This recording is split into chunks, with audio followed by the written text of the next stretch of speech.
बिस्मिल्लाहिर्रहमानिर्रहीम।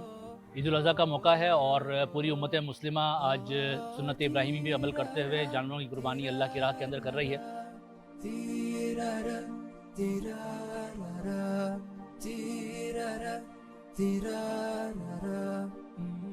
कुर्बानी प्रोजेक्ट के तहत आज हम यहाँ पर मौजूद हैं एक स्लॉटर हाउस के अंदर, जहाँ पर कुर्बानी प्रोजेक्ट एक चल रहा है और उसके अंदर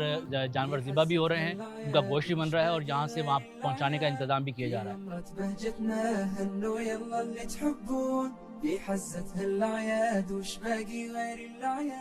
ये मुकम्मल तौर पे हाइजीनिक और सफाई सुथराई के साथ ये पूरा इंतजाम अल खिदमत फाउंडेशन ने किया है। यहाँ पर जो गाड़ियाँ हैं, जो ट्रांसपोर्ट है, उसको भी जो चिलर के साथ बनाया गया है ताकि गोश्त जो है अपने जहाँ मुस्तकीन है वहाँ तक जो है वो बेहतर अंदाज के अंदर पहुँच सके और तरोताज़ा तरीके से वहाँ पर पहुँच सके। अल खिदमत फाउंडेशन ये कोशिश करती है कि पूरे सिंध के अंदर और पूरे पाकिस्तान के अंदर तकरीबन 20 लाख से ज़ायद घरानों तक जो है वो इंशाल्लाह गोश्त जो है वो इस साल फराहम किया जाएगा और उसके अंदर कोशिश की जाएगी जो सैलाब ज़दगान हैं हमारे और जो मुस्तहिकीन लोग हैं, जो पूरा साल जो है वो गोश्त खा नहीं पाते हैं, उन तक जो है वो गोश्त को पहुंचाया जाए। ये सिंध के दूर दराज इलाके, KPK के दूर दराज इलाके, पंजाब के दूर दराज के इलाके जहाँ पर जो है वो हर किसी का पहुंचना मुश्किल है, अल खिदमत फाउंडेशन वहाँ पर पहुंचती है और लोगों तक जो है वो गोश्त जो पहुंचाती है।